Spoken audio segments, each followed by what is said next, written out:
Alright, everyone, so I deleted the pesky video that was had weird audio. I really didn't know it was. It took me. I didn't know. I just uploaded it and just let it roll, and then I had people in the comments saying that the audio is messed up. So I don't know if it was something I did. I don't think I messed anything with the settings. I really just kind of did the same. So I just did a test now. So as far as I know, the audio is fine. I don't know if it's gonna stay fine, but I'll check again before I upload this naturally. But yeah, I'm not gonna do the weekend preview at that point because I don't want to sit through like make a 2 hour long video and then have the same issue. So I'm just gonna do the best and worst of E3. Basically, the weekend preview. You go to Tev's channel. There you go. The Sonic Marathon is garbage, but then again, um, he somehow managed to make the amount for the Patreon appreciation, which sounded like a lie in the weekend preview because he said, "Oh, I need 30 to 40 people," but if there's 1,300 people that donated, I don't know. It's just whatever. I'm not gonna talk about that anymore. So hopefully the audio is working. I think it is. I'll check again as I said. But by the way, I know that I liked my other review just before I deleted it. It got claimed, so it wasn't by Phil. It wasn't by Machinima. It was by Nintendo and Microsoft. So if there's ads in this video, I did not monetize it. It's Nintendo and or whoever claimed it. Um, I never monetize these videos. Like I'm just gonna show you actually. Um, oh yeah, it's well, you already know my main channel, so it's not like, oh man, you're not supposed to see that. But yeah, let's go to the video manager here. Um, See, I deleted the video, but see, I didn't monetize it. I don't monetize my videos. This is just in case someone's gonna say, "Oh, he's lying. Look at him, he's a liar." No, I never monetize these videos. So, yeah. So if this video gets you see an ad on it, it's because it's claimed. So that's why. What's going on, everyone? Phil That's why it's like that. Get a nice little annotation here. But let's get started. Let's get started. here for KOGaming, and E3 2016 is upon us. Oh, I want to hear that Every again. year, the world. You see Phil from KOGaming? What's going on, everyone? Phil here for KOGaming, and E3 2016 is upon us. What's the point? We know it's gonna be Phil all the time. Phil here for KOGaming, like, whatever. Every year, the world's best game developers and game publishers try to strut their stuff amongst the big stage to show us their latest offerings and things that they're working on. This year had absolutely no shortage of highs and lows. In this series, we're going to take a look at my personal picks for some of the worst things that I felt appeared at E3 2016. Now, keep in mind, this is my personal countdown. You can completely disagree with it, which is okay. If you do, be sure to leave a comment and let me know what you think. Oh, by the way, I've said this in the other video, but this is just, obviously I deleted that video, but if you're gonna say that, oh, it's okay if you have a disagreeing opinion, just shut up. I think I said this in my Drunken Endure video, my Drunken Ask the King video, but don't ever tell me that it's okay for me to have a disagreeing opinion. It's a given, because you upload a video, you're naturally going to disagree. It's like me saying, if you like Phil and you disagree with my video, it's okay for you to post comments. It's up. I have dislikes on my videos. I don't care. I mean, people don't disagree with me all the time. Hell, I make a lot of points that might, not make a lot of sense, or, you may not agree with me. That's fine.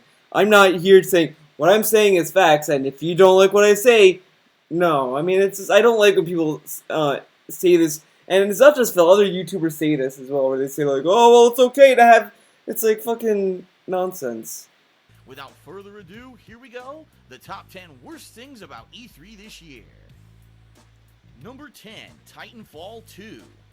A couple years ago, Titanfall was released, and this was the first of a slew of multiplayer-only, full-priced retail releases that basically had people wondering, gee, I wonder if this will be worth it. Can you actually make a game that's only multiplayer that's worth full retail price? This was the first of that line of games, and therefore tons of hype, tons of marketing budget went into it from Microsoft, and it actually sold tons because people bought into it. However, after just a few weeks to a month, most people got tired of the game, realizing it did not have enough content to actually warrant a full retail release or to warrant more than a few weeks' interest, and the game completely died out after only a couple months. I haven't heard of Titanfall in a million years, yet at E3 2016, here we go with Titanfall 2.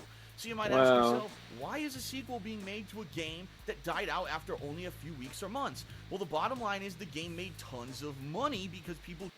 I kind of like how he's kind of sheltered about this. I mean, I mean to be fair, I don't see a lot of people talk about Titanfall, but I wouldn't damn the sequel because the first off, Titanfall 1 was the Xbox One exclusive. Not a lot of people on the PS4 went out to buy Xbox Ones for it, but they wanted to play Titanfall. Titanfall 2 is going to be on PS4 and Xbox One, so all the PS4 owners that wanted to play Titanfall, guess what? They're gonna buy Titanfall 2 because they wanted to play it, and it's gonna probably have a better community. I honestly think the reason why it died out is because it was on a platform that wasn't very adopted very well. I mean, but to be fair, it was also on PC, so I can't really say that because you would assume PC fans would talk a lot about it, but they have other games, but I don't know. I'm interested in Titanfall 2 because I saw my friend play Titanfall 1 and it looked interesting, looked fun. But I don't know. That's the only thing I don't know if it's worth $60. Like I did buy Umbrella Corps, by the way. Fun fact, I bought Umbrella Corps. That was like the standard's 30. I got the deluxe because it was $10 more. And it's a lot of fun. I like that game. But if that game was $60, I probably wouldn't have bought it.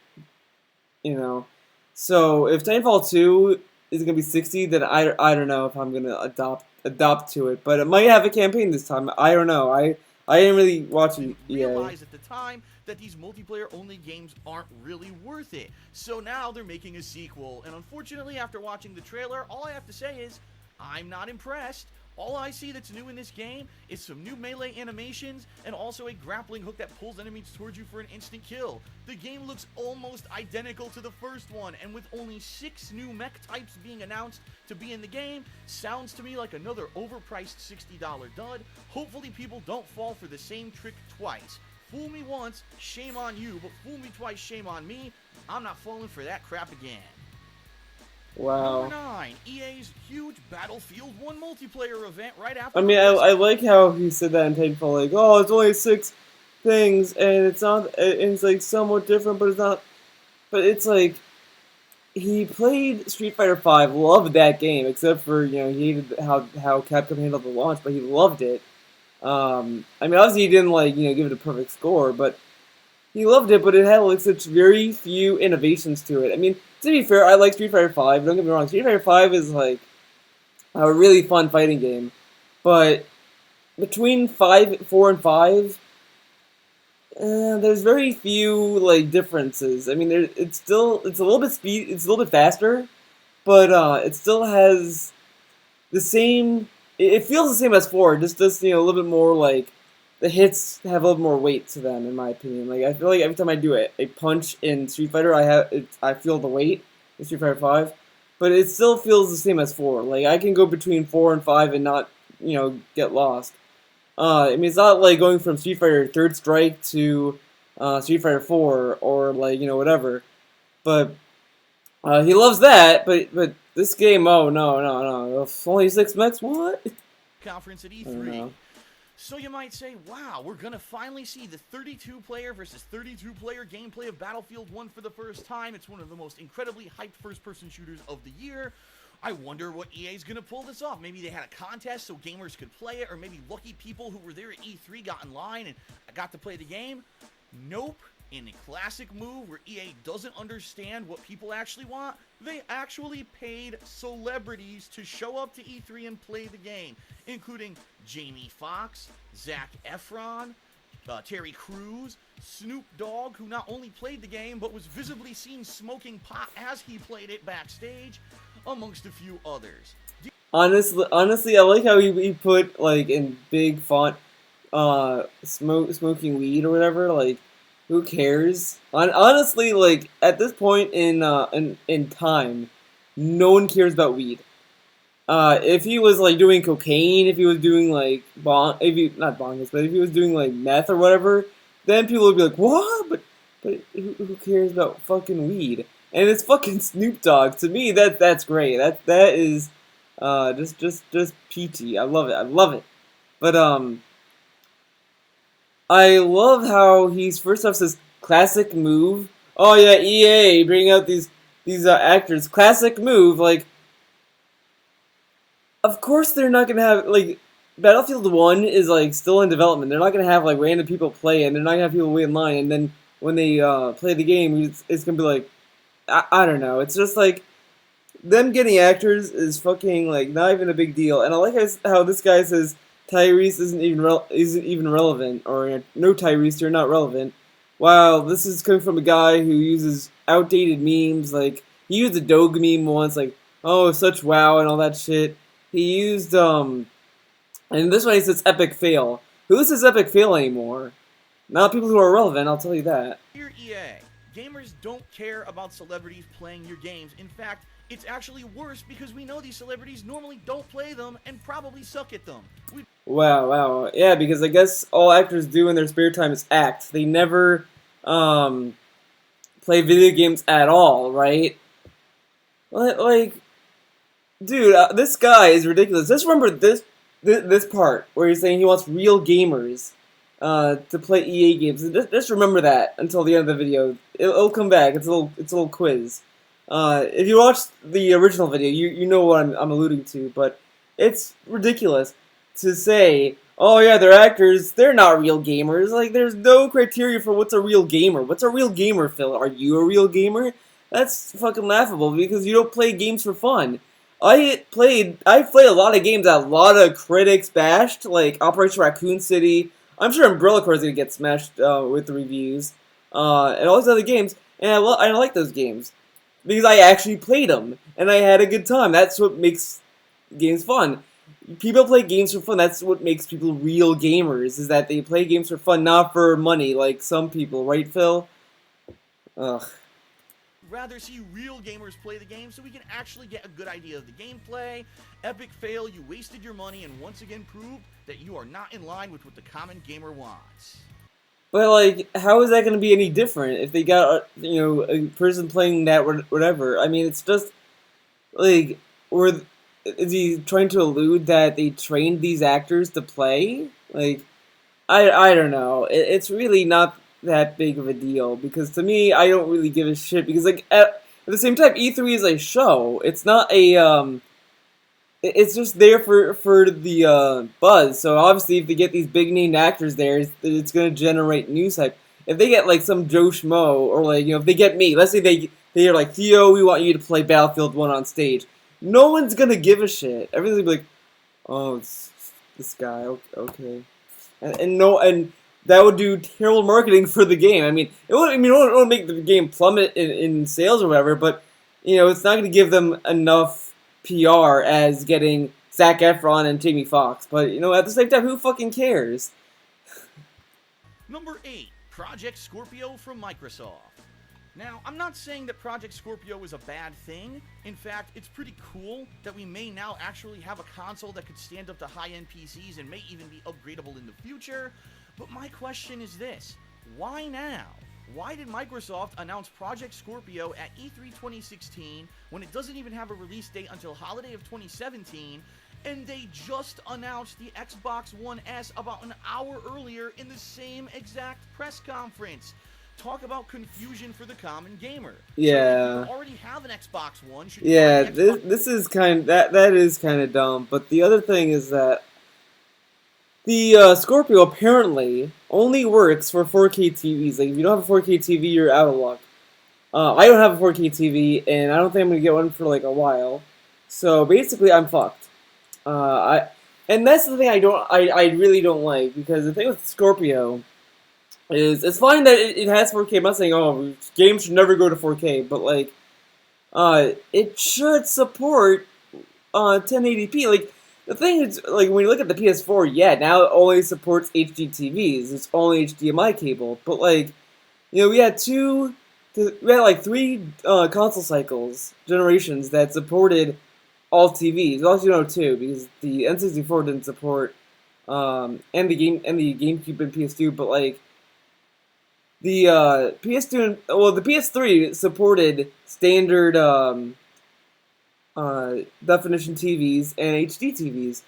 Like, I just feel that these consoles, the Scorpio and the PS4 Neo, should at least support both so that people can transition to them and not just be like, oh, I have to buy a new TV and now I have to buy this. I don't like it. It's kind of ugh.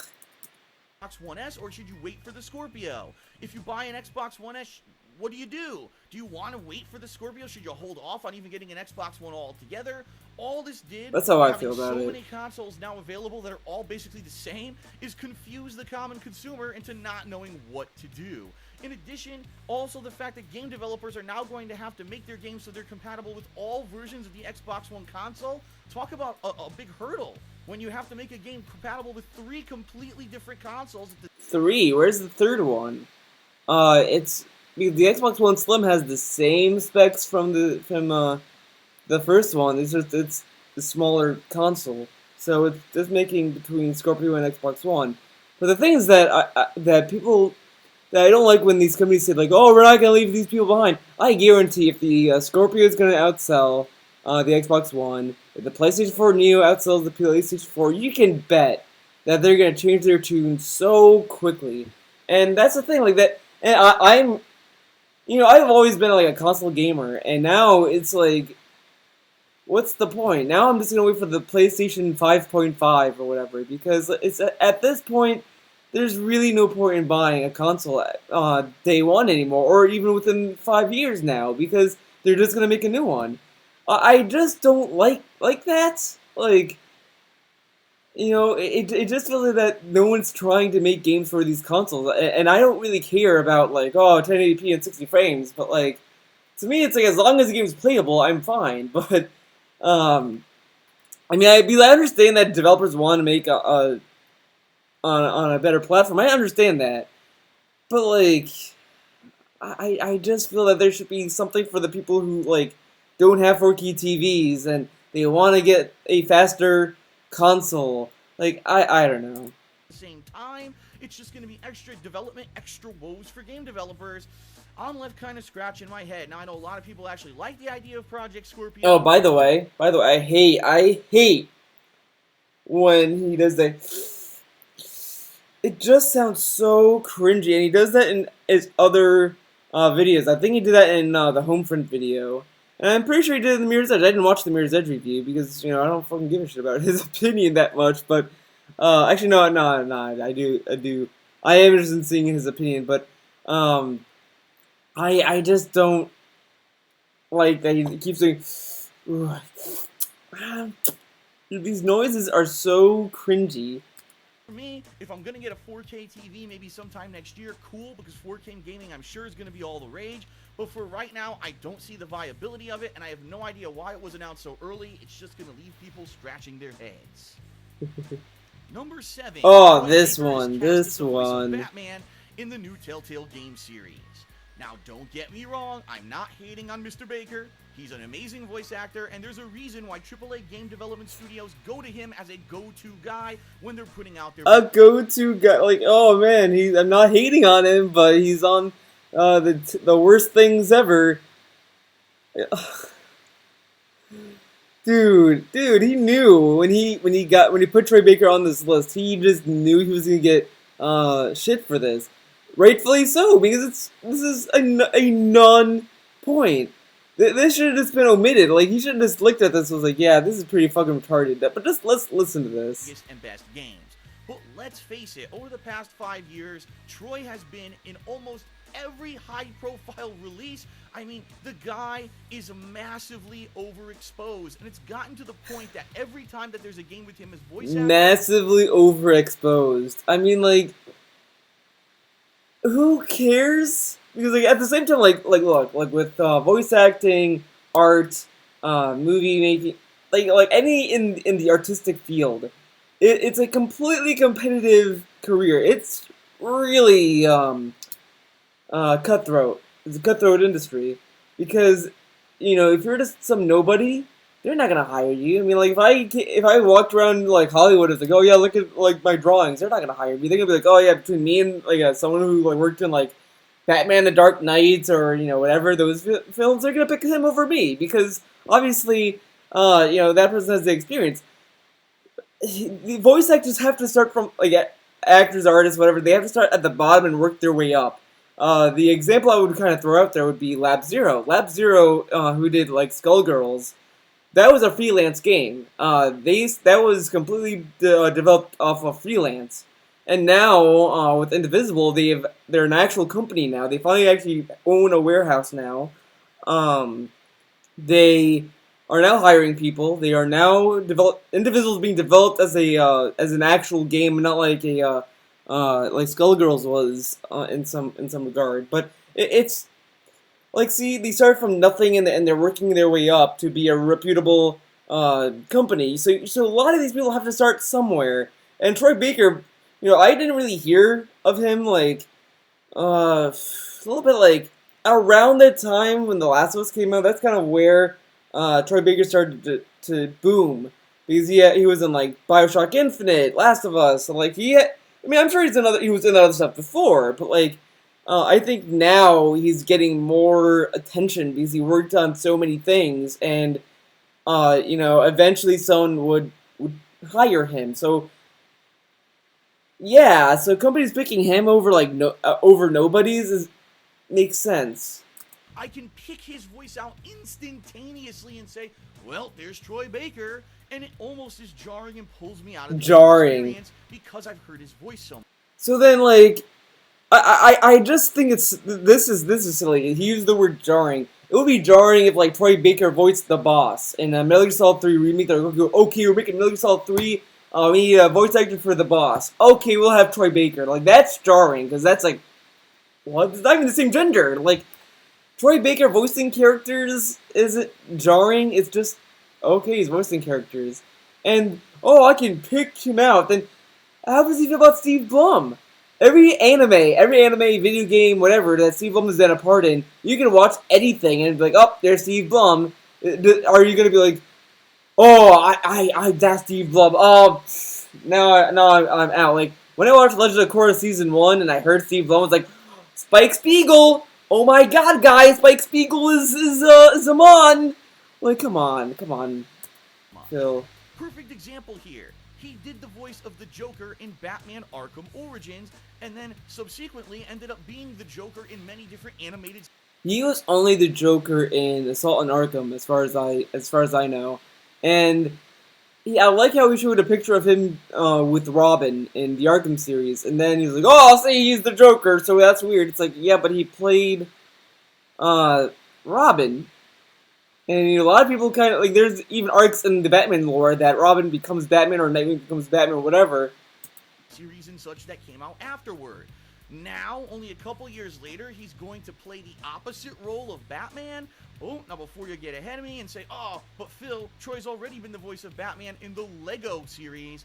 Okay, fair enough, but that's the Lego series. Let's face it, the mainstream DC Comics fans who are playing all the Batman games know that Kevin Conroy has always kind of been the quintessential. I just love that he went in the entire rant of saying how he wants more variety and different voice actors, and then says, I want Kevin Conroy to be Batman. Like, hey, don't get me wrong, I would have loved Kevin Conroy to be Batman, but yeah, I understand he's a busy person. I mean, he's doing The Killing Joke, he's doing Injustice 2.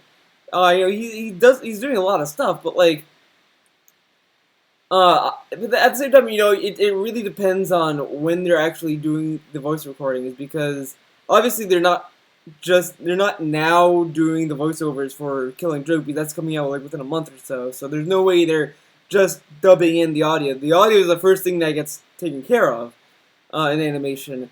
But like, so it really depends on when Telltale started their Batman game, to be honest, because it might have been obviously it's a little before then when they announced it initially. But regardless, Troy Baker being Batman, who cares? Kevin Conroy, he is a great Batman. I do have a bias to him because I love the animated series, but there has been other good Batmans that aren't Kevin Conroy. Like the one in Under Red Hood was good. He was a good Batman.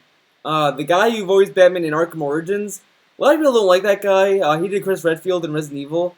I liked him. I thought he was a good voice actor. He has a good voice, and he sounds great. Sounds great for Batman. So them not getting Kevin Conroy and getting Troy Baker is whatever. I am a little bit interested in seeing how Troy Baker is going to be Batman. Because obviously he's not going to use his Joker voice to be Batman. Obviously. Batman ever since the Batman animated series from the 1980s and 90s. Troy Baker being Batman, I don't buy it. I don't buy it. Worse, Laura Bailey is doing the voice of Catwoman. But Laura Bailey also did the lead female role in last year's Tales from the Borderlands. Hey, by the way, Laura Bailey, she's a great voice actor. Honestly, okay, look, I was playing Tales of the Borderlands when it was on sale last year. It got for like $2. It's great. I liked the game. I don't think it was Telltale's best, but Laura Bailey was great. I actually like that. That made me like the character more. So her being Catwoman, hey, good job, because I hated the Catwoman in the Arkham games. I really didn't like her voice actress at all. It wasn't as good as the animated series Catwoman, but honestly, for Catwoman, I would have either gone with her, the voice actors of Huntress in the Justice League animated series, and the voice actress who was Eliza from Skullgirls and Sea Viper. They're the same voice actress, but you know what I mean. As well as Troy Baker doing the lead male role. So basically what you're telling me now is we have an elitist club of voice actors. Whenever Telltale Games is going to do one of these, they're going to call upon them. I don't like that. I like variety. I'm sure there's thousands of voice actors out there who need work and could probably do a pretty damned good job. I don't want to hear this. I want variety, but Kevin Conroy should be back. Like, what? And as I said, this isn't a Telltale small little game. Like Troy Baker and Laura Bailey. I don't know if Laura Bailey's been in any other Telltale games, but they've only been in Tales from the Borderlands. Like they weren't in the Walking Dead series. They weren't in Minecraft. They weren't in Wolf Among Us. They weren't in those games as far as I know. I mean, Laura Bailey maybe, because I think her voice was a little bit familiar, but I don't know. So them being in Batman's that's two games that they've been in to like the other three that they've not been in. Who really cares and who gives a shit who they cast? Because obviously the other thing is Batman is a DC product. And DC obviously doesn't want nobodies to be their big characters like that. Same people in every single game. This is a pattern that has gone on far too long. I'm sorry, Troy, but I'd like to hear someone else as the role of Batman. But he likes Nolan North, though. He loves Nolan North, how much he's been around. And this actually turned me off. Turned him off? He got turned off by that. Really? Dude, I am hyped. Well, as hyped as I can for a Telltale game. That we get a Batman game that's not a fucking Arkham game. Like, for once, it's gonna be, showing the detective side of Batman. I mean, obviously, there might be some action sequences, but it's not gonna be like fucking the Arkham games. Injustice 2 is going to have an equipment system that will modify character stats. For those of you who don't know, I'm a former professional fighting game player. I was around the block. I know about fighting games and how these things can affect stuff. So when it was announced at E3 this year that there was going to be a equipment system by which random equipment would drop at the end of matches, you could equip this onto your characters to modify their stats, I was left kind of scratching my head. Listen, I know that in tournament scenes, people always want an equal. I love how he's talking down to us because he is a former fighting game champ. Any person who has the concept of fighting games and the knowledge that EVO exists would know that obviously they would not want an equipment system. Now, everyone kind of has been shitting on the equipment system. I actually kind of like the equipment system, to be honest, because I think it adds something to the game. Now, the only thing I'm a little worried that I don't think that I'm sure some people have been worrying about because it might turn out like the gem system in Street Fighter Cross Tekken. In Street Fighter Cross Tekken, they have these gem system that affected how the characters played, depending on their stats or whatever. But that also enabled microtransactions. No, no, don't do that. So, as far as I know, Ed Boon doesn't sound like he wants to make the armor into a microtransaction model. As far as I've been hearing, that he just wants to make it. The only thing I've been hearing that him talk about microtransactions would be just an easy way to unlock the game. Otherwise, you can unlock everything in the game just by playing it. So that to me is fine. I don't give a shit. I just like the equipment system because it's something unique. I don't think. I mean, obviously, tournaments are not going to use it, but I'm not playing Injustice 2 for tournament play. I'm not a competitive player. The only game I play semi-competitively is Skullgirls. I mean, Skullgirls is tippity top of the best fighting game ever made. List of mine. I mean, that's like tippity top. Nothing has beat Skullgirls for me. Injustice, on the other hand, like I like the game, but it's just I never really felt like, oh man, competitive. I don't really. Ed Boon's games, like NetherRealms, like Mortal Kombat and Injustice, I've not been very. Some of those games aren't very competitive to me. I mean, Mortal Kombat 9 was the only one that felt like that because I like the tag team stuff, but. Playing field. And I know from the get-go, they will never allow this equipment system. So why does it exist in the game? I don't understand. To add customization and a sense of, I guess, realism, because you could also argue that, superheroes would want to protect themselves when they fight. Why we need to modify stats, all this does is rewards people who are going to play the game absolutely non-stop at launch week, get the most overpowered gear, and then are going to go online and beat you because they have... But that's every fighting game. There's always those people who play fighting games non-stop and then beat the crap out of you the next day. Like, there's always going to be that. Just because, there's an equipment system doesn't change that. I really don't care. I honestly, if you're going to tell me, it matters, it's like, no, it doesn't matter because, if someone plays the game for a longer time, depending on trying to unlock everything, they're still going to be better at the game. They're going to understand the game better than you. They're going to do that. So they're still going to body you. I mean, I've played Skullgirls. I played that game a decent amount, but there's people there that played probably more than me that body me all the time because they played the game more than me. Just because, there's equal playing field in that game. It's like, oh, yeah. More damage and more health than you. It's stupid. It's a dumb gimmick. It's been done before in other fighting games, and it's almost always failed miserably. What fighting games have done it? I mean, the only one good thing was Street Fighter Cross Tekken. There might have been another one, but I don't know. I don't remember hearing a lot of them. So maybe they failed so badly that they receded into the failure. But I don't think Injustice 2 is going to fail with that. I think it's actually going to benefit the game more because people like customization. I mean, I kind of agree that it being cosmetic is fine, but who cares? In its defense, Ed Boon was interviewed at E3 and said, don't worry, there are going to be modes where this is disabled, and I'm sure there will be both online gameplay with and without the equipment, because people will want to play the game for a tournament setting, and they would never allow this kind of equipment in it. To which I respond, that's great, Ed, but then why does it exist? If you know it's going to make the game unbalanced, don't put it in the game. Just do an outfits system, where while playing the game, you can unlock different outfits of equipment, maybe new shoulder pads, a new helmet. But see, this is the thing I really don't like, is that everyone just treats that, it's a fighting game, so it has to automatically be Evo approved and all that shit. Like, I really hate when, not hate, but I just don't like that people are like, see, it's not going to be great for competitive play. Who cares? Like, obviously the appeal to this game is to DC Comics fans and fighting game fans. That's why they have two of those modes for people who love fighting games and people who just want to play a DC fighting game. Like, it's just I don't like that he's basically.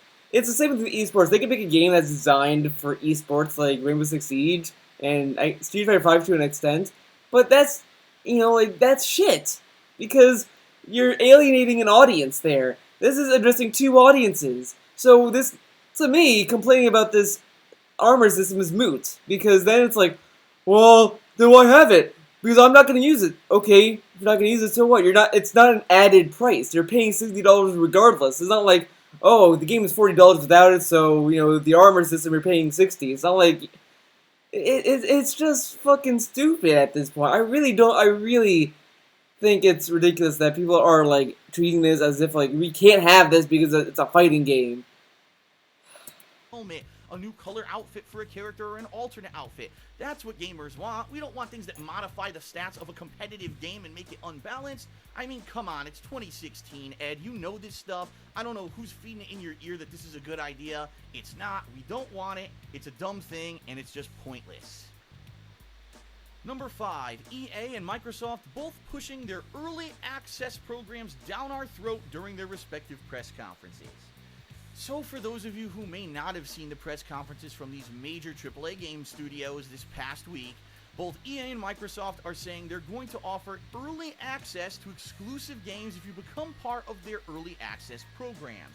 Now, to make matters worse, EA actually charges for their program. It's $5. Of course they're gonna charge. Basically around 10 hours of gameplay of some titles early. For example, Mirror's Edge Catalyst, which was released just a couple weeks ago, ended up getting a 10-hour advanced gameplay thing about a week early for those who were part of this program, and EA has already announced that if you're part of the program, you'll get Battlefield 1 a full week early and be able to play the multiplayer for about 10 hours before you even buy the game. I am strongly against this practice. Everyone should get an equal opportunity and be on an equal footing when it comes to these games. Why do some people who have more money or have some elitist exclusive... Elitist. For starters, let's look at the prices. It's $4.99, $5. That's really not that bad. Like if it's $5 a month, 12 months, that's like $60 a year. So the only thing I would wonder is if you pay $5, do you access all the games there? Like, would I be able to play Battlefield 1 without buying Battlefield 1? I mean, I kind of feel that that's true. Like you get that advanced preview of it, so then that way you could buy the game, whatever. But and you're also giving EA money, whatever. So who cares? It's not that much. I mean, it was like $10 a month, but it's $5. Like the only thing that kind of sucks is that people who are buying it, people who have to buy Xbox Live Gold to play the online of this game, and then so they're gonna be paying that plus $5 for this. So that's kind of weird and silly. Unless you're a PC gamer, I guess you have a benefit. But who cares about this? Of access, be able to play them early. It's bullshit. Everyone should get that. And it's funny that it's coming from a guy who got Dark Souls 3 early. He got Marvel vs. Capcom 3 early. And he got Fallout 4 early. And now he's like, oh, I don't like that people can get this game early. He doesn't like that because he won't get those views. Opportunity. Maybe if 10 hours are available, then give it to everyone as a free open beta the week before. Don't make people pay to get that access. It's completely ridiculous. It's anti-consumer, and I completely disagree with it. Anti-consumer. In addition, it actually creates confusion.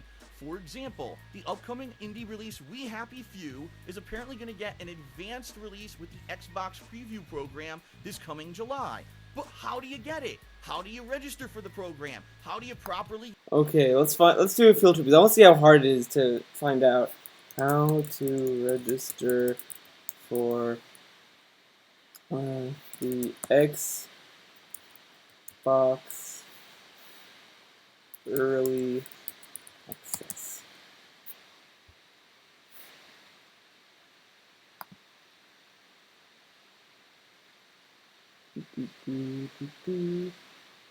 How do I sign up? The preview program is by invitation only. Your friends are already in the program. They can invite you by... Wow, that is pretty fucking stupid. By using the invite friends page in the... Oh, I know. So what? You'll get a service message from us on your Xbox One. This will include a link to... Oh, okay, so, see? Figured it out. They will send you the link to download it. So I can already tell you that is fucking stupid. EA is a little bit better because at least EA, anyone can do it. Anyone can just pay $5 and do it. This is a see, Phil. You could have thrown this because this is actually from Microsoft. This is Microsoft's official stance on it, and I figured it out. And I figured out it's even worse than EA's. This is actually elitist because it's an invitational program. Wow, I found a point that he didn't even make in his top 10 worst things, and this is the worst thing. Honestly, this is garbage. This makes EA's thing look like the best thing ever. This, wow, Microsoft, that is retarded. Why the fuck would he do that? Get in line to do it. There's no information right now on the internet as how to do it. So I found the information with like a second. Or like a minute or whatever, and we both found out that it's garbage. So I really want to play We Happy Few, but I have no idea if I'll actually be able to play the game on this early advance date in July, or if I'm gonna have to wait for a formal release date.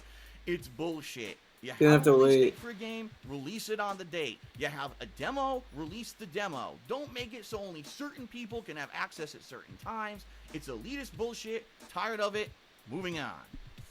Number 4, bad virtual reality games on display.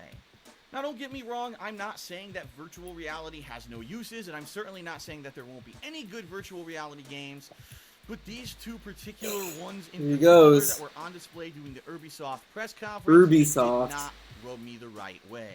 First of all, Eagle Flight. It's capture the flag.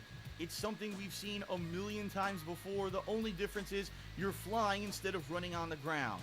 The graphics look terrible. They're all cartoony. They're plotchy. They're almost cel-shaded. It doesn't look like a good game. And even seeing the people play this game is absolutely laughable, where they have to wiggle their heads. I like how first off, saying that, oh, it's cartoony is a negative is fucking dumb. Like, I think it's dumb in the sense that if you want to like, wow people with virtual reality, it's kind of dumb. But I think just being in a bird's eye view is, like, enough. It being cartoony, I don't really care. That's a style choice in my opinion, or a way to get around a technical limitation, right? I like how he's also saying, oh, it's funny seeing the people move their heads around. It's laughable. Well, he hyped that he was going to have face cam enabled for when he gets the PlayStation VR, and he's going to go, oh! Around in 100 different directions to even keep track with what's going on. The game looks terrible, and it's certainly not anything I'm going to drop a lot of money on VR to play. Now, what about Star Trek virtual reality, where they actually got LeVar Burton and other previous cast members of the Star Trek crew to come out and try the game and actually basically kiss its ass during the E3 conference? Take a look at the graphics. I mean, listen, I know how VR works. It has to run at an incredibly high frame rate, far above 60 frames per second, for it to actually look realistic when you have that VR headset on. But that means that apparently some of these game developers are going to have to massively dumb down the graphical detail of their games in order to get it to work. But just take a look at the bridge. It looks like crap. It looks like an early, maybe mid-2000s, or even 1990s game. Yeah, that is pretty garbage. So when I saw that, I was like kind of shocked that it was on stage. Shocked.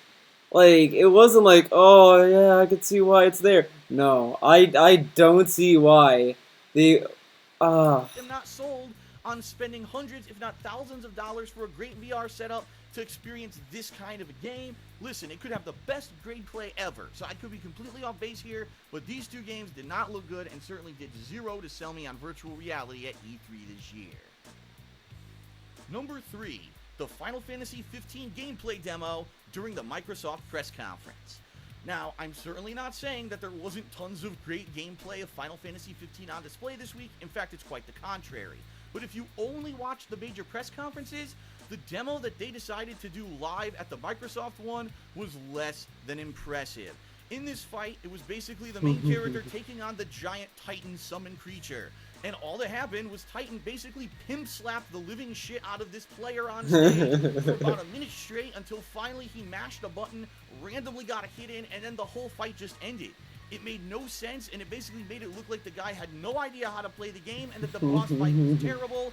I'm sure if you actually knew how to do the boss fight, it would have been a lot better. Apparently this guy wasn't prepared or just had the jimmies up there. Maybe he was just so nervous he didn't know what he was doing. But sorry, seeing one get their ass handed to them as a demo of gameplay at E3 is not exactly what I would consider great promotion. It looked terrible, and I hope that that guy recovers. Number 2. EA once again doesn't understand what its consumers want by focusing on sports games and esports at its press conference. Now, for those of you who did not see the EA press conference earlier this week, it lasted about an hour long.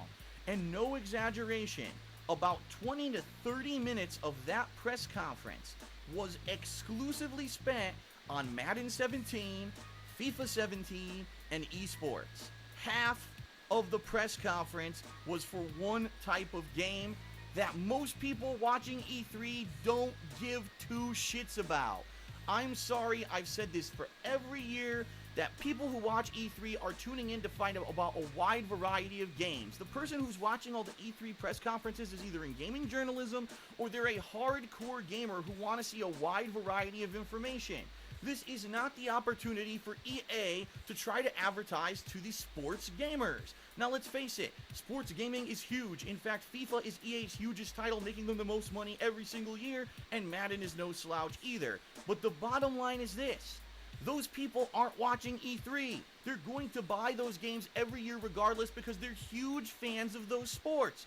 And then the new focus this year was on esports, that EA was going to start their own competitive leagues, and then they literally spent 5 to 10 minutes profiling 2 players who are supposedly the 2 top Madden players in the United States, and they were so fucking boring. One kid, unfortunately, he could be the nicest guy and the best Madden player on the planet, but he's overweight and he's sitting here in a gaming chair and...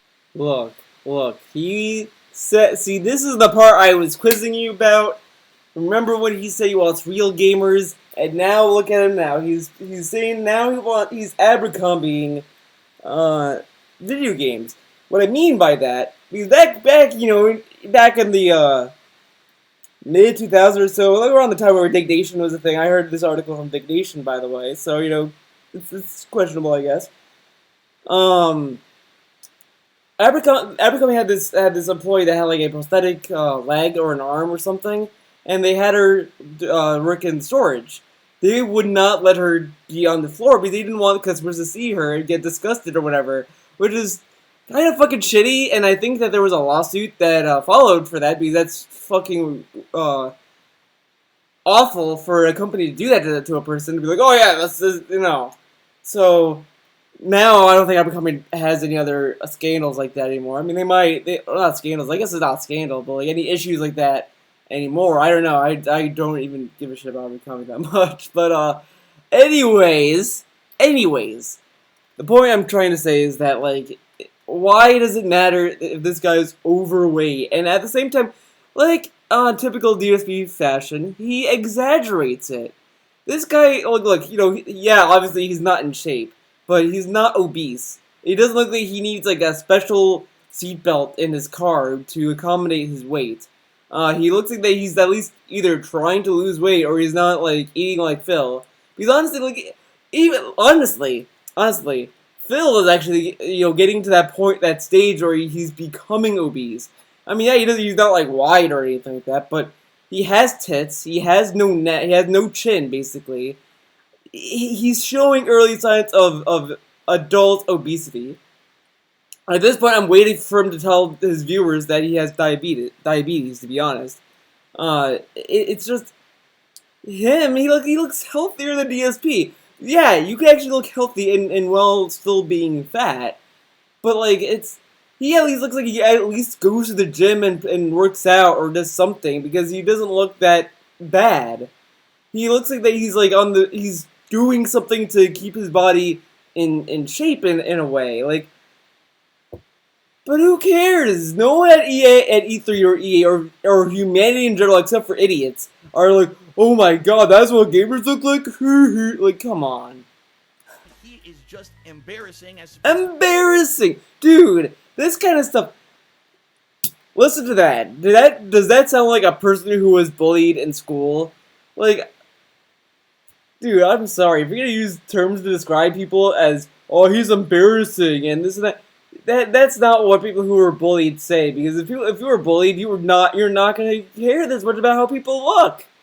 To be honest, yeah, bullies suck and getting bullied is awful, but at least when you're done with that shit, the bully gets fucking dealt with or whatever, you're not gonna start exhibiting signs of bullies. You're gonna be like, oh yeah, he's a person, okay, whatever, because it sucks to be made fun of, so you aren't gonna give a shit how other people look. I mean, that's kinda a weird way, but either way, it's fucking ridiculous to say, oh yeah, he's embarrassed because how fat he is. The face of gaming to the mainstream. The face of gaming.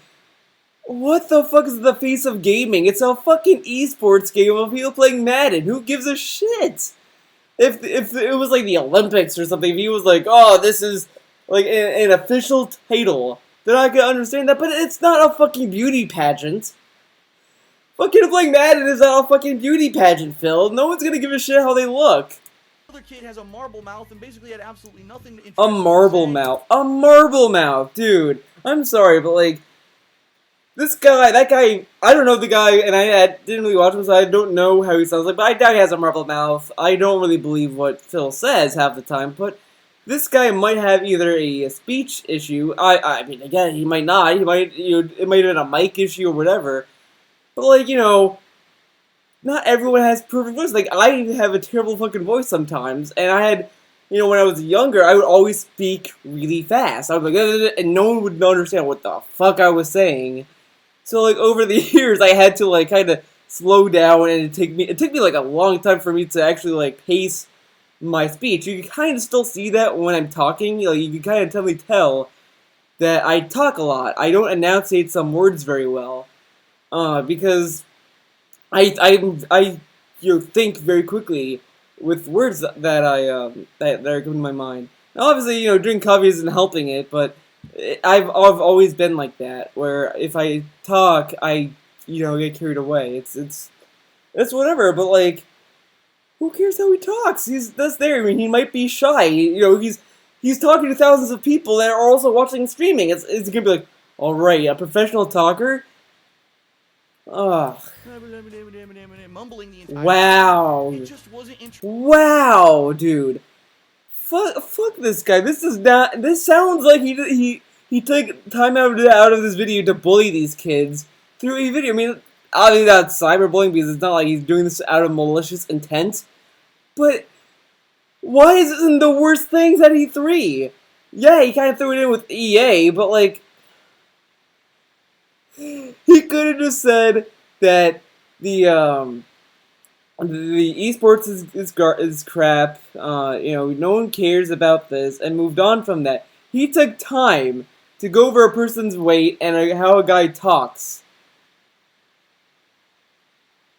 That's kind of insulting. Interesting to anyone. It was a complete waste of time. It sold no copies of Madden.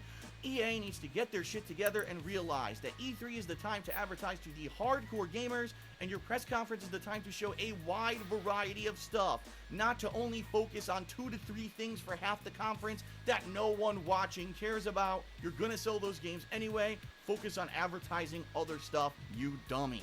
Dummies. Number 1, the worst thing at E3 this year was actually something that didn't happen. Okay, I'm not gonna...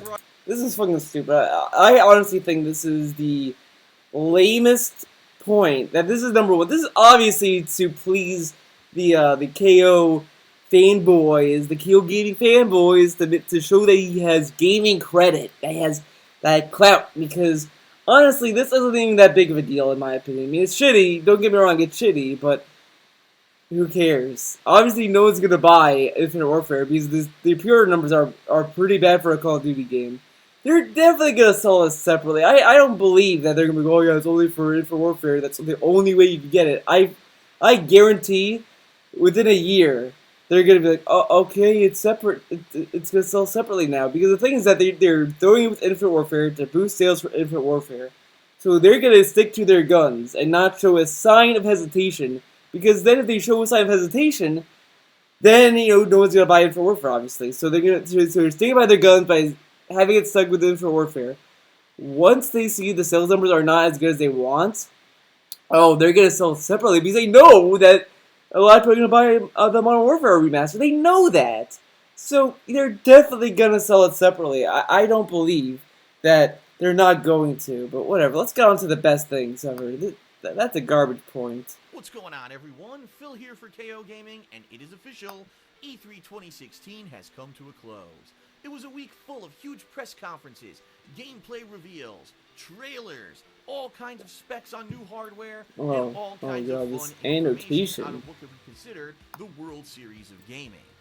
The World Series. I've reviewed dozens of gameplay trailers, I've watched live streams, I watched all those huge announcements, and I've compiled my personal list of the top 10 best things that came out of E3 this year. Now keep in mind, this is my own personal list. It's perfectly fine if you disagree. Please leave a comment on the video and share your own thoughts. Without further ado, here we go with the countdown. Share your own, don't share your thoughts. Xbox One S don't cheat. There have been rumors swirling all over the internet for several months that new consoles would be announced at this year's E3. Right at the beginning of their press conference, Microsoft opened by announcing the Xbox One S. Now, why is this such a great announcement? Well, it's pretty simple. Right now, Microsoft is in second place when it comes to current-gen consoles, with Sony's PlayStation 4 vastly outselling them. Microsoft needs a reason for consumers to be buying their console right now, and they did actually present a significant amount of Microsoft exclusive titles coming to their consoles in the next couple of years. Okay, look. No. I mean, honestly, everyone knew that they were gonna make it slim. I mean, let's look at the Xbox One when it came out. It was a fucking VHS player, so obviously everyone with a brain could tell that a slim was gonna happen. But the Xbox One has no exclusives because all their games are gonna be available on Windows 10. So who really cares about the Xbox One? I mean, the only people that are gonna buy are probably console gamers. I mean, honestly, I only have a PS4. The only reason why I probably consider getting an Xbox One would be for Dead Rising 4, Scalebound, Recore, Sunset Overdrive, even though that game already came out. And I kind of like how Gears of War 4 looked, but none of those games are making me itch for an Xbox One that much. That said, obviously. Yeah, I mean, this isn't a bad announcement, but it isn't the best. It's just, it was expected. A newer, sleeker model that's 40% smaller, that has a more attractive color, that actually has an internal power supply. So that's racist. The color? Oh, yeah, because black isn't sleek. Okay, Phil.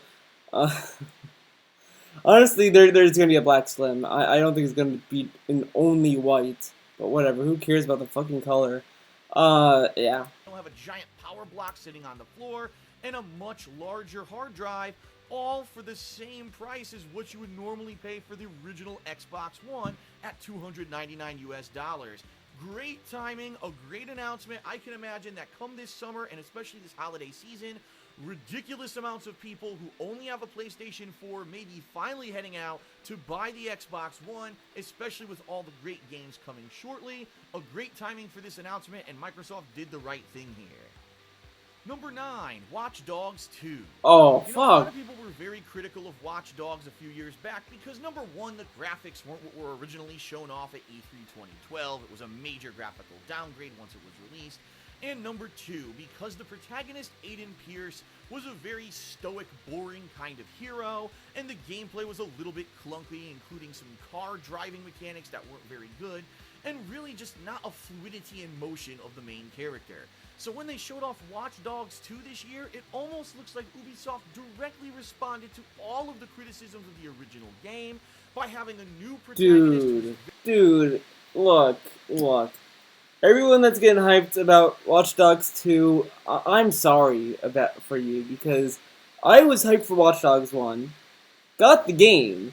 You know, obviously there was downgrades, and I didn't give a shit. I was like, whatever. And then I played it, and it was garbage. It was awful. It left a terrible taste in my mouth. Obviously, Watch Dogs 2, yeah, oh man, the E3 presentation is great, but they could do it again. They could make Watch Dogs 2 suck when it comes out.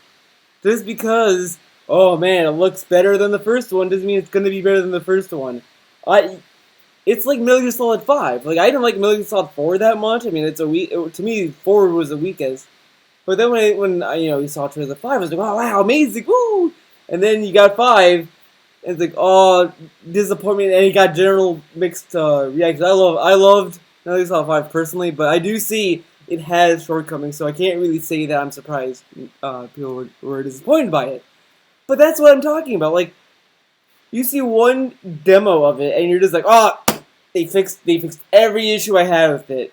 And it's like the demo didn't really didn't really please me because first off, I wasn't playing it. If they had a demo out and I played the demo, I would be more inclined to try it out. But no, I'm not sold on Watch Dogs 2. Watch Dogs 2 need. I'm really not even paying attention to that game. I'm more interested in so many other games than this. Like, I'm more interested in Resident Evil 7 than this game. Yeah. Very verbose, he's interesting, he has a personality, the complete polar opposite of Aiden Pierce. The combat and the fluidity of motion when it comes to jumping over objects and running and all the kinds of different action that you're going to be doing in the sequel seems to be vastly improved from what was shown off at the press conference. So I am very much positive about this game. I cannot actually wait to play it come November. It looks like they actually, for once, listened to everything that people said and directly responded by improving that game engine. That's an awesome thing, so thumbs up for you. Well, like, I like how he complained about, oh, it wasn't like what they showed Watch Dogs 1 at E3, but, whoa, what they showed about Watch Dogs 2 at E3 was great. Like, I know Kevin said the same thing, but, like, that makes no sense. But then again, he's getting hyped for Watch Dogs 2 without a care in the world. And look, you can be interested in Watch Dogs 2. There's nothing wrong with that. It's just don't tell me that, oh, they fixed the issues that 1 had. You don't know. For all we know, this was, like, not real. This wasn't real what's going on, but whatever. Number 8, Dead Rising 4. You know, during the launch of the Xbox One, Dead Rising 3 was a launch title. And a lot of people heavily criticized that game for saying it departed too much from the original Dead Rising formula. It was a little bit too easy, didn't have Frank West in it. The graphics weren't what they should have been on a new gen. You know, every Dead Rising sequel, there's always that complaint. Oh, there's no Frank West. I mean, honestly, that is a silly complaint, to be honest. But Frank West was a likable character. Everyone liked him in Dead Rising 1. Chuck was okay. Like, I liked Chuck in 2, but it was nothing to Frank West. And the guy in 3 was... I didn't care about him at all. Like, when I saw him, I was like, okay. He reminded me more of Desmond in Infamous, and I didn't really care for Desmond, so... What's his name, Desmond? The main character in Infamous Second Son. There were a lot of valid criticisms. I actually really liked the game, but I kind of found myself in the minority. So when Dead Rising 4 was announced at E3 this year, I was pumped because I really love this franchise. I just love the fact that you can make the most zany weapons, these crazy combos and things in the middle of the streets for huge points. I definitely like Dead Rising, and I was kind of worried that with all the criticisms that Part 3 received way back when a few years ago, that maybe 4 would never happen. But it's actually coming out this holiday season. Frank West returns, which is freaking awesome. There's a whole new arsenal of crazy, zany weapons, insane vehicles. But of course, to me, I know that they're going to do Dead Rising 4 because the thing with Capcom is that everyone kind of shits on them, but I always give Capcom credit because they at least try. Like, yeah, a lot of their games kind of miss the mark and they're not great, but like they at least. But when I played them, I could see that they tried. Like, the only game... Street Fighter V was the only one that left me scratching my head because I didn't understand why there's no arcade mode. But, Resident Evil 6 isn't a great Resident Evil game, but when I played it, I could definitely see that someone actually took the time and tried to make something out of it. So, like, Capcom's like that guy trying to make the best out of a worse situation, and it doesn't really pan out, but I'm a little more forgiving with Capcom than I am with, like, EA and Ubisoft, because... with them, they seem more like, oh, money, money, money. Capcom, yeah, obviously makes some moves based on money, but it's not as bad as other companies. And the only game that they should bring back is Darkstalkers. I said that in other videos, so there you go. Just looking at the gameplay trailer and the few people who had the opportunity to capture footage of this game at E3. It looks superb. Let's hope, fingers crossed, that it does kind of fall more in line with the mainstream series. I'm excited, and I hope you are too. T. Number 7, Friday the 13th, the game. Now, this was one that took me completely by surprise. I didn't even know this game was in development, and I watched one session of gameplay, and it kind of blew me away. Imagine taking one of the... Dude, this game was like in development for like months or years? I don't know. I know it was like funded on Kickstarter and Indiegogo, but I was aware of this game. DSP wasn't, apparently. Okay, great. And remember, he's a huge horror movie buff, and he's a huge fan of Friday the 13th, and he didn't know this game was coming out. Classic slasher horror style movies, and turning it almost into a murder simulation where you can either choose to be the crazy supernatural killer himself, Jason Voorhees, or you can be one of the survivors attempting to distract Jason, hide in certain areas, and escape from his murderous hands. I mean, it's just a cool premise. I can't honestly believe that no one actually put the time and effort into something like this previously. Now, I'll be honest here. Does the gameplay look amazing in the graphical department? No, and it actually looks like it could be kind of clunky. At the same time, some of these executions are absolutely because gory. It's a fucking indie studio developing this, or like it was funded on Indiegogo or Kickstarter, whatever. It got crowdfunded, so of course it's not gonna look like a AAA game because it has a small budget. So they're making the game look as good as they can with the budget and putting the budget in places that matter. Brutal, and I fucking love it. I cannot wait to get my hands on this game. Even if this game plays like utter shit, I could still see it being one of the most entertaining games in recent memory. As a horror movie buff, I'm super pumped, and I can't wait to check it out soon. Number 6. Good virtual reality games from Sony's press conference. Oh, man. I'm very, very critical of virtual reality. Gotta jerk off his purchase of the PSVR, guys. In the past year, especially with the launch of the Oculus Rift and the HTC Vive and all these different... Dude, he has been... I'm telling you, he has sour grapes because he looks at those and he knows he can't afford it. So he's trying to rationalize why he shouldn't get it, and then he's saying that as a fact, and he makes those videos that are like, oh yeah, like that's why it's garbage is just a fad, okay, because he can afford it. Then Sony made an affordable VR, and he's all like for it because he can afford it. Very genuine. Things coming out and people saying it's the wave of the future, to which I always respond, but where are the games that I would want to play on this very expensive investment? And all of a sudden I hear crickets, because the bottom line is, even with all the titles that are available for these, none of them are system sellers. There's absolutely no reason to run out and kind of buy one of those VR setups right now. So when Sony had their press conference this year and they showed off the PlayStation VR and then announced huge blockbuster games that would be exclusives, including Resident Evil 7 being fully playable. Oh wow, misinformation, because this is coming out on Resident Evil 7 is coming out on Xbox One and PC. So it's not a console exclusive unless it's a VR, like the VR mode is exclusive to PlayStation, which I doubt, but whatever. Batman Arkham getting a VR kind of demo / game to it. Star Wars going to have some kind of an X-Wing flight simulation. I mean, this is what people wanted to hear. Mainstream franchises, huge major games that are going to be playable in VR. That's what people want. Now, I'm going to be honest with everyone. They even showed a Final Fantasy 15 segment, and it seems to me that these almost kind of seem like they're going to be more like tech demos or very short pieces of gameplay. Like, for example, I bet the Final Fantasy one won't be longer than 30 minutes, but they'll still push it like it's a game when really it's just kind of a tech demo for VR. But you know what? That's okay, because that's the experience I want. Throw me first-hand, first-person... So you want to pay $400 for a headset for games. I mean, Resident Evil 7 is going to be fully played with VR, but you want to buy it so you have these games that have like 30-minute sections of VR. That's a, oh, dude, that's a waste of your money.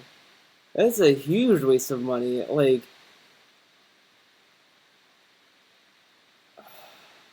this guy is so fucking stupid. Like that alone is like, yeah, I don't need a V. I'm that does not sell me on VR. Like, it's cool that VR exists, and I'm sure people love VR. But if you're gonna tell me that, oh yeah, look at these games, and don't you want a VR? It's like, no. Into an existing game universe, it's gonna blow me the hell away. That's freaking awesome, and that's what I've been waiting to hear. Good games in VR that I want to play, even if they end up being short. This will at least get people's foot in the door into the VR No, experience. It's gonna put butts in seats, and I guarantee you that that's gonna put butts in seats. So then they can make a $500 console. So with that logic, Sony and Microsoft and all these other companies that want to make a console, Nintendo, they could make 5-minute games and charge $500 just because, oh, it's a new console and this will get butts in seats because you're giving a good experience within those 5 minutes. What? Like, everyone complained about Ground Zeroes for being a glorified demo, but it's like, oh, well, I mean, I can't recommend people buying that game unless they either got it for free on the those promotions that Sony and Microsoft had for it, or you buy it for like dirt cheap, or if you really want it. But I'm not gonna tell you. Well, it's a great hour of content. It's a great hour and it's a great experience. You should definitely buy it. Like, come on, because these experiences are very subjective. It really relies on your opinion. So, like, I could buy that, and yeah, it's 30 minutes, or you could say, oh, it's a great experience, right? I could say, no, it's not, because it's garbage. Star is going to be a bestseller, so good on Sony, and I can't wait for October. Number 5, The Legend of Zelda Breath of the Wild. Finally, after massive amounts of speculation, we've got a new title for the new upcoming Zelda game. Our questions were answered. No, Link will not be female in this game. Yes, it will be open world. And after watching probably about an hour's worth of gameplay of this game over the course of this week, I've determined the following. Also, the only people who were asking if Link was a female were idiots. No offense, but like people who were like, "Oh man, it looks like a female." There's been no Zelda game that has a female Link except for Hyrule Warriors, and that's not a fucking Zelda game. Dude, when I saw that trailer, when I saw the teaser trailer for it, I was like, yeah, that's not a woman. That's Link. It's gonna be a man. No one cares. Nintendo is listening to the consumers, at least when it comes to Zelda. Whoa. And they're doing their damnedest to modernize the Zelda franchise. I mean, just look at all the things, the modern things that have been added to this game. Loot, a loot system where it actually matters what loot you're finding. It's not just rupees, you're finding swords, you're finding shields, which degrade, and then you can find higher quality ones. You can do all kinds of fast-paced action, like sliding on your shield. The combat seems more refined, the fact that it's open world. The combat seems more refined? Dude, it's the same combat. You're just pressing B for your sword. That's refined? I mean, like, the only thing that I could think of is that, they added stuff to the swordplay, maybe the animations are better, like, maybe they did what they did in Wind Waker and Twilight Princess, they added stuff to it, but it's still simple sword fighting. I mean, it's not, like, how is it refined? What I saw wasn't refined, they just added cool shit to it, I guess, I don't know. You can rush to the final boss right at the beginning if you want, if you are really good at parkour and platforming and find maybe some exploits around ways where you don't necessarily have the tools and items needed to get from point A to point B, but that you're going to lose because you're not going to have enough health, you're not going to know what you're doing against the final boss. I mean, that's cool. We've never had a truly open-world Zelda game before, and we've really never had a Zelda game with modern gameplay mechanics like, oh my goodness, weather. Wow, true day-to-night transitions. Imagine that, all in a modern Zelda. I mean, if anything, this really got me pumped for the new Zelda game. I'll be honest, though, I'm very skeptical because Nintendo had no information about their new console, the NX. Do I want to buy the NX to play this game on solely? Do I want to just play it on my Wii U? I don't know, but we'll see. Look, honestly, if you have a Wii U, you're going to buy it on the Wii U. If you have the money for the NX, you're going to buy it on the NX. That's simple as that. There's really no question about it. It's like when Metal Gear Solid 5 came out, and that was on PS4, Xbox One, 360, PC, PS3. People were like, well, I don't have the PS4 and I don't have the money for the PS4, so I guess I'm playing MGS5 on my PlayStation 3 or 360, whatever. If you have the money, you're gonna get it on the better console. That's how it's always gonna be. I don't understand why people are like complaining about that. To me, it's like uh, I would have been pissed, honestly, if they were like, oh well, Zelda's gonna be NX exclusive. Then it's like, but you said it's a Wii U game. You know, it's. Was a positive move in the right direction for Nintendo, so good on them for that. Number 4, Persona 5. Oh, by the way, that's the first time Phil gave a compliment to Nintendo, but he's gonna change that once the game comes out. He's gonna probably complain that it came out on a Friday, complain that the box art is dumb, say that, oh man, I have to use amiibos or whatever. Well, you know, not a lot of direct capture footage was shown off on the internet this week from E3, but from what I saw, Persona 5 seems to be doing massive amounts of improvements, and that's awesome. Of course, you're going to have the same awesome stylized art style, the quirkiness of the characters, fun dialogue, social links and aspects. You're going to have a little cartoony mascot and the same kind of cool pop-style music that they've always used. But I noticed significant amounts of improvements when it came to the dungeon crawling. In particular, first of all, dungeons aren't just repetitive grinds anymore, where you just go down cloned hallways and fight generic enemies. No, now there's actually some platforming, some puzzle aspects. The dungeons are different now. That's cool, and that's what it needed to not just be the same kind of JRPG grind as it's been in the past. The combat seamlessly transitions from walking into the dungeon into the actual fight itself and then outward. The combat looks more refined. Everything that I saw, I liked. So I'm really pumped, and of course we finally got the release date for February of 2017. After how many times it got delayed and we've just been waiting, we finally got our answer. Awesome. Cannot wait to play this. You can always get delayed again. Looks like you're doing a great job. Hoping that it's a great game in early 2017. Number 3, Hideo Kojima making a surprise return to game development and presenting his new game at the Sony press conference. Last year was a mess. Hideo Kojima split from Konami. Oh my god, move on. Dude, I'm so tired of hearing about Konami. I'm in a Metal Gear group and I keep hearing every day, fuck Konami, Konami's assholes, oh my god, pachinkos. Like, I'm so tired of it. I don't give a shit about Konami. I never cared because guess what? When I played Metal Gear, I only cared because I like that game. That company is obviously in for the money because it's a company. I'm tired of hearing this. This is irrelevant now. Metal Gear Solid 5 was released as an unfinished game, and then he was even banned from attending the Game Awards because he was in this weird kind of separation agreement with Konami at the time. We didn't know when we were going to see Mr. Kojima again, but we were all pleasantly surprised when he walked out to the audience at the Sony press conference, and not only that, he presented his new game, Death Stranding, which has Norman Reedus as the main protagonist, just as he was supposed to be in the now-canceled Silent Hills project. Wow, what a double whammy. It's awesome news. Now, we have no idea what kind of a game this is going to be yet, but to see Kojima back in the face of game development is awesome. We know he's now partnered with Sony. To see he's already working on a new game, that Norman Reedus, who was so disappointed about not being in Silent Hills, is now in this new game. Awesome, awesome, awesome. I hope that this game turns out as a finished product. I really liked what I saw in PT besides the insanely cryptic final puzzle, and I want to see more of that. If this is survival horror, great. If not, I'm still excited to see what Kojima's doing next. Yeah, so sure. Good stuff all around. This was a great surprise announcement. Number 2, We Happy Few.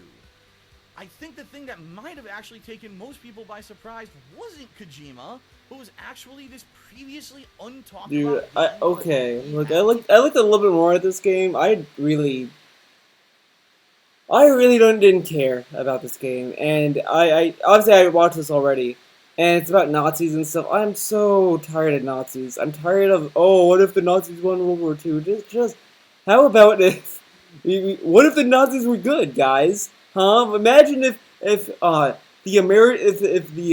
history recorded the events wrong and made the Nazis look like the bad guys. How about that? Like, I don't give a. I'm joking, honestly. I just don't really care. I'm tired of hearing this Nazi stuff. It's so bland. It's not even creative anymore at this point because it's been done before.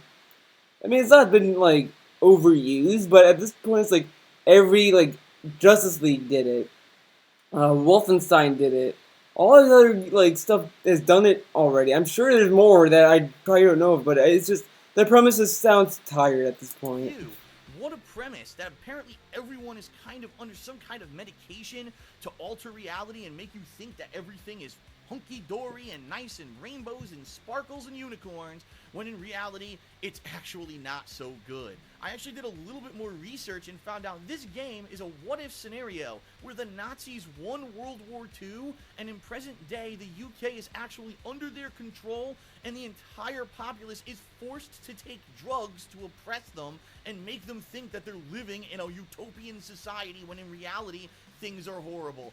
This game is grim, this game is intriguing, it kind of reminds me a lot of the original BioShock, both in the visuals and the premise of the game, and I cannot wait to play it this summer. The fact that it's actually made by an indie game studio, just from the stuff that I saw in E3 trailers and such, it looks like a AAA release to me. So I cannot wait to check it out. It blew me away, I'm super excited, and I cannot wait to get my hands on it. Number 1, South Park: The Fractured Butthole. This is number 1. Yeah, if you're a fan of mine or if you know me, you know that this is number 1. This is probably going to be number 1 on the list. I am a huge fan of South Park, and the original Stick of Truth playthrough that I did a few years ago is one of my favorite of all time. A game that combined the unique comedy and visual style of South Park with traditional turn-based RPG combat. How can you go wrong? This game, The Fractured Butthole, kicks it up a notch by adding in superhero mechanics and improved, more action-based combat engine, although it is still an RPG at its core. And I'm going to be honest, just watching that small amount of stuff that was presented in the Ubisoft press conference, I laughed my ass off. It still retains the humor and all the personality of the South Park television show, and that's what I was afraid of. When you get sequelitis, right? The sequel comes out, and it doesn't necessarily have the greatness or the same... Well, of course, because it's developed by Matt... Well, it's written also by Matt and Trey Parker. Like, they both worked on these games in some capacity, obviously. So, of course, it's going to retain the comedy because they're working on it. The first game... Just by watching what I saw at this E3 conference, I really feel it's going to be just as good, if not better, than the original game. And to boot, it's coming out in December of this year. Wow! After years, over 2 years, when will it come out? It's coming out by the end of this year during a normally slow time of the year, December. Awesome timing, the perfect time to enjoy a long, drawn-out game. I cannot wait for The Fractured Butthole. I hope that you'll check out my gameplay of it when I do play it later this year. Awesome stuff. Yeah, check my gameplay of it. Don't play it. That's it for my personal top 10. Wow, what a terrible list these two things were. I mean, like, look, I like South Park and I like the games. I'm definitely gonna get The Fractured Butthole, but like, it wasn't like, oh man, like, to me, obviously I think like Death Stranding is a little bit higher above the list because I'm a Kojima fan, but out of the concrete stuff we've seen, honestly, I might put like God of War up there as well because I'm not a huge God of War fan, and that trailer made me want to buy God of War, so that's that. So thanks for watching. Now I don't know if the audio is gonna be good here, so hopefully it's good. I'm gonna test it. I'm gonna check it out on the recording. So if the audio is working, feel free to let me know in the comments.